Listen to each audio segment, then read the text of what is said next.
Welcome to Lunch with the Lord. I'm Pastor Mark. We're in Mark chapter 10. We're starting verse 1 this lesson. But before we begin, Jeremiah 15:16, thy words were found, and I did eat them. And thy word was unto me the joy and the rejoicing of my heart.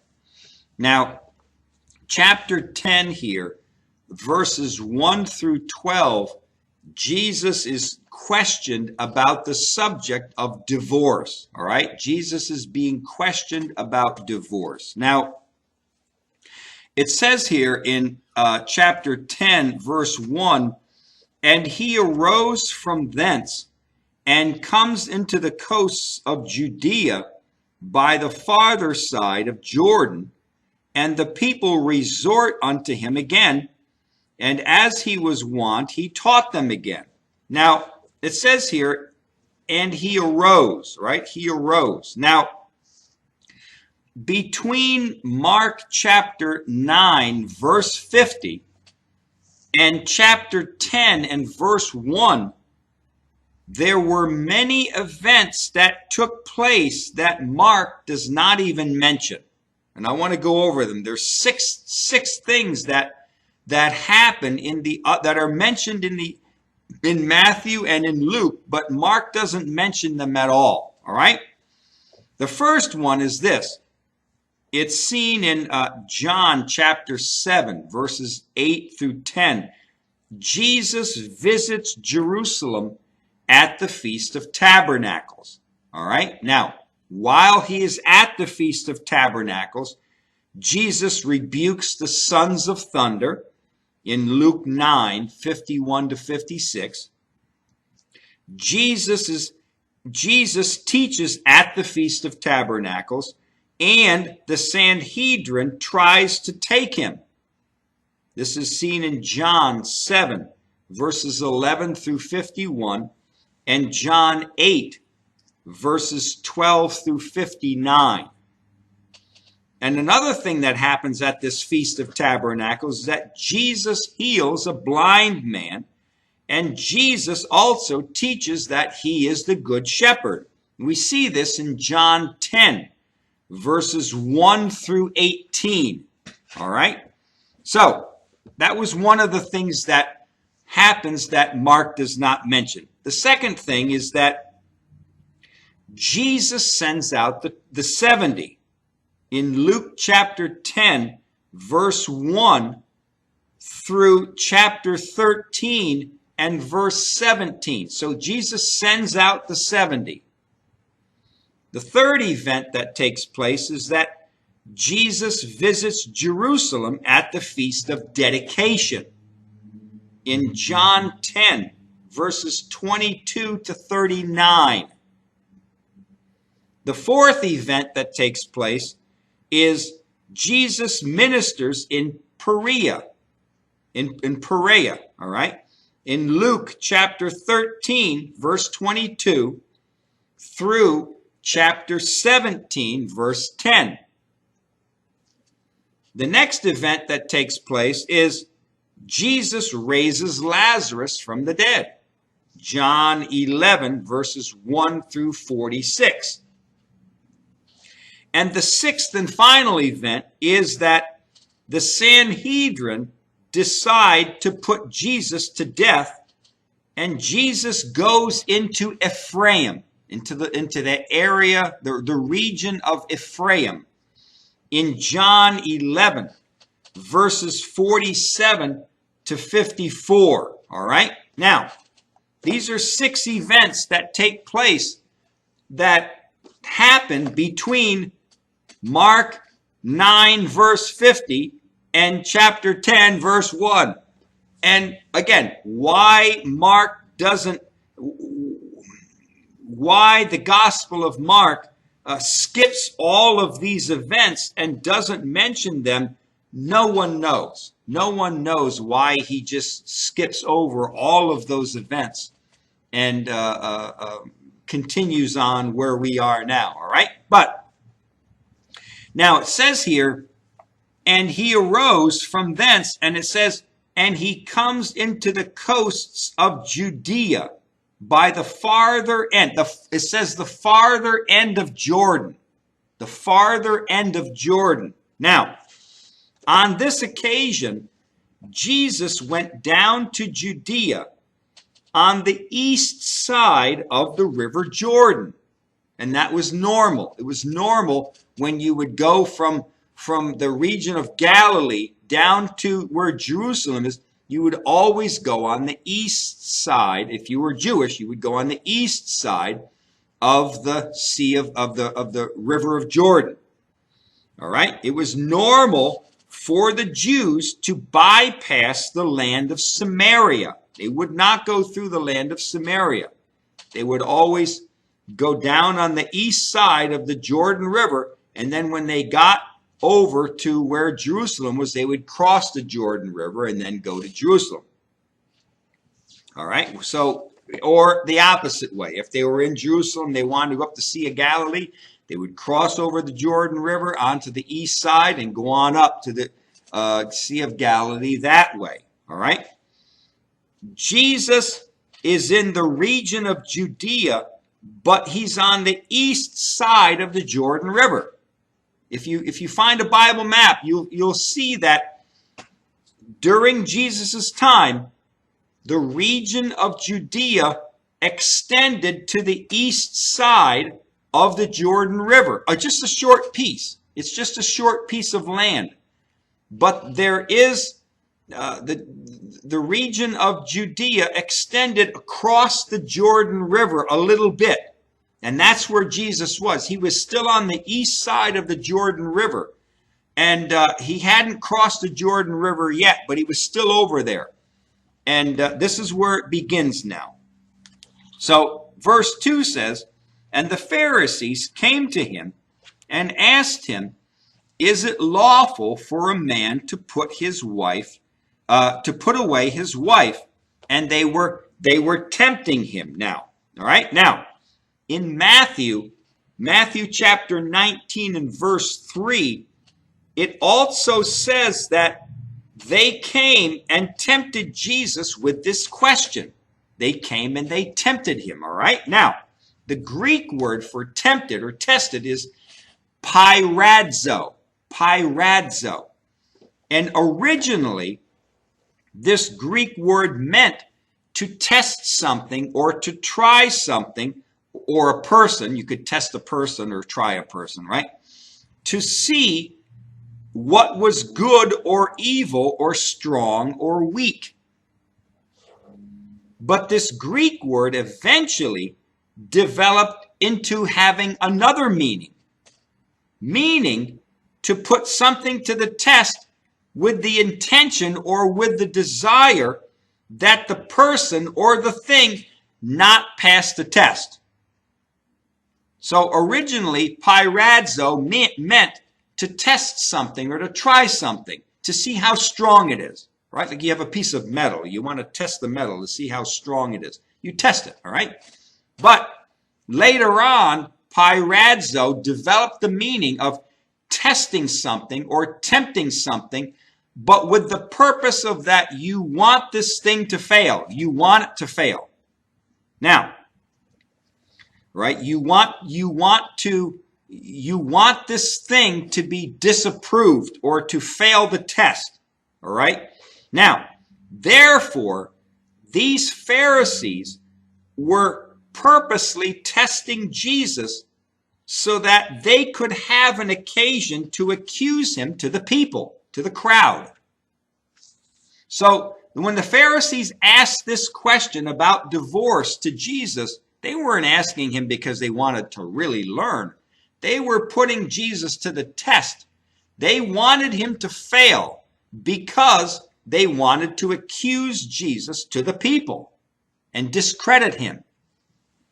Now, it says here in verse 2, and the question is it lawful for a man to put away his wife, tempting him, right? Is it lawful for divorce? Now, the law of Moses permitted divorce. In Deuteronomy chapter 24, verses 1 through 4, the law of Moses did permit divorce.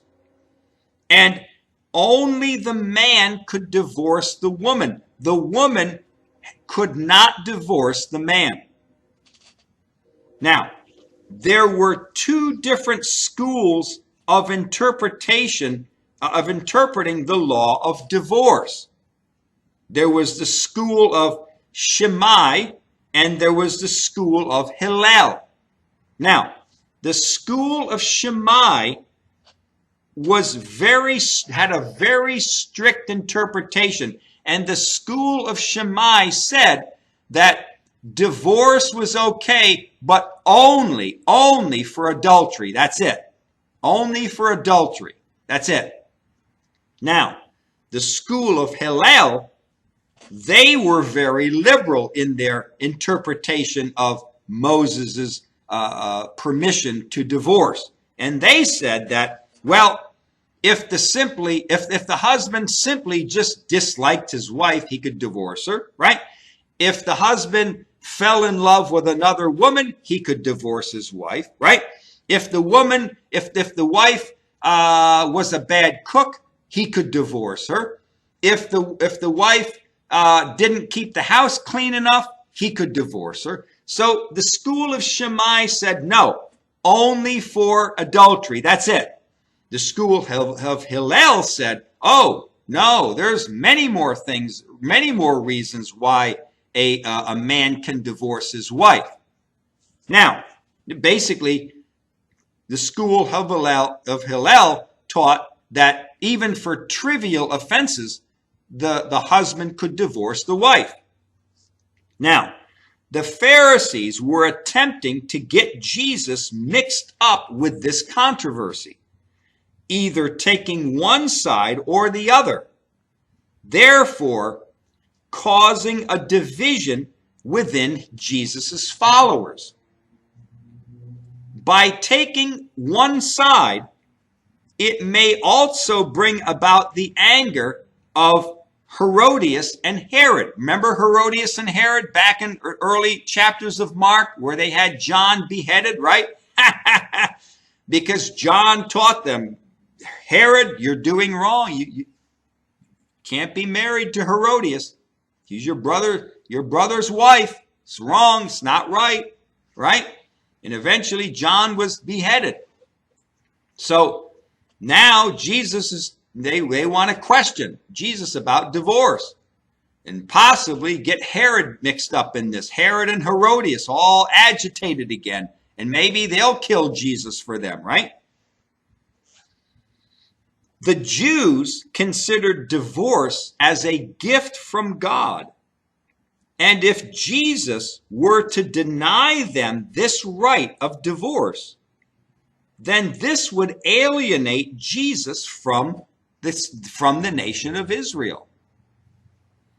The school of Hillel, the very liberal viewpoint on this, the school of Hillel, was the view that was most accepted during Jesus' day.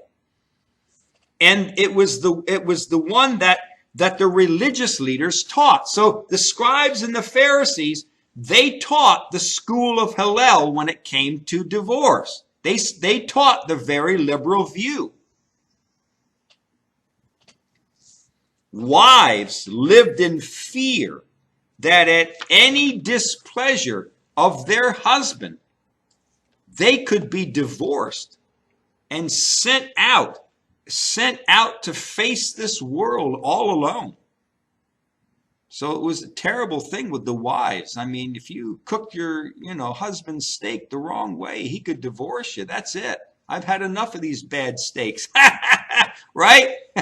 I've had enough of this warm milk in the morning. That's it. Get out of here. I'm divorcing you. Go somewhere else. I'm getting another wife. Right? This is what was going on. Now, verse 3 says, and he answered and said unto them, what did Moses command you? Now, this is interesting here, because Jesus asked them what? He asked them what Moses commanded them. what he commanded them, not what Moses permitted them in Deuteronomy 24, 1 through 4, right? Deuteronomy 24, 1 through 4 is what Moses permitted them, but not what Moses commanded them. Now, it's what Moses commanded them is in Genesis 2, verse 24. Genesis 2:24, it says, I'll read verse 23, and Adam said, this is now bone of my bone and flesh of my flesh. And she shall be called woman, because she was taken out of man. Verse 24, therefore, what? Therefore shall a man leave his father and his mother, and shall cleave unto his wife, and they shall what? They shall be one flesh. This is what Moses commanded them. This is what Moses commanded, not what he permitted. Now, marriage in Jesus' day was viewed by the Pharisees as a social institution, which was governed by man's laws. But Jesus is going to show them that marriage is a divine institution, and it is governed by God's laws. It's not a social institution that the Pharisees were saying. No, this is a divine institution, and it's governed by God's laws, not man's laws, not the school of Hillel, not the school of Shammai, but it's governed by God's laws. Jesus is directing them to think with God and not with man. When it comes to divorce, think with God and what God says, not with man. Not with man's opinions and ideas of what divorce should be. Now, verse 4 says, and they said, well, Moses suffered to write a bill of divorcement and to put her away. Right? Now, their answer is that Moses, what? He suffered them. He suffered them to do it. But Moses didn't command them. Jesus asked them, he said, listen, verse 3, Jesus said, what did Moses command you? Right? He said, what did he command you? And they said, oh, Moses allowed us. Moses suffered us. They're not answering his question. They're not answering Jesus' question. Now, we're going to stop at verse 5. Verse 5 says, and Jesus answered and said unto them, for the hardness of your heart, he wrote you this precept. Right? For the hardness of this heart, of your heart, he wrote you this precept. Now, in Matthew chapter 9 and verse 7, the Pharisees asked why Moses was allowed a bill of divorcement if divorce was never made possible by God, right?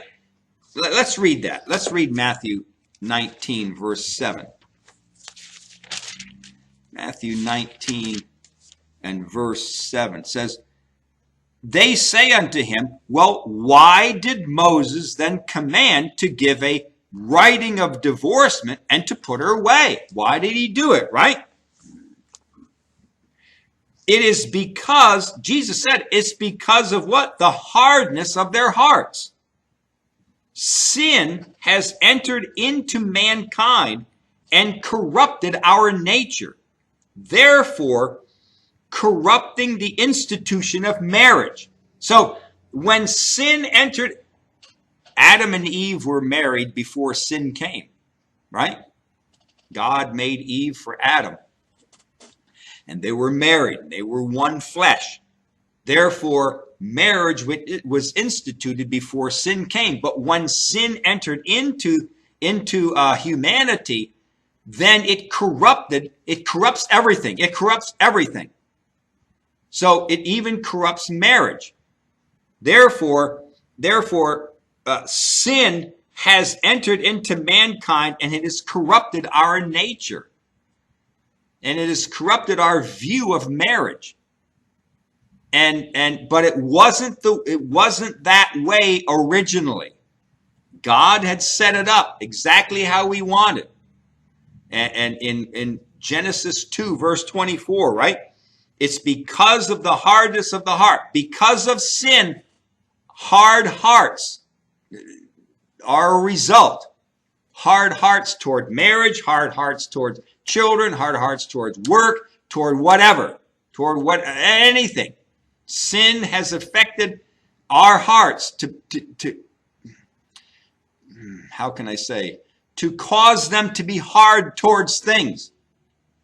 So we're gonna continue on here in verse 6 next lesson. We're gonna continue on this subject of divorce. All right.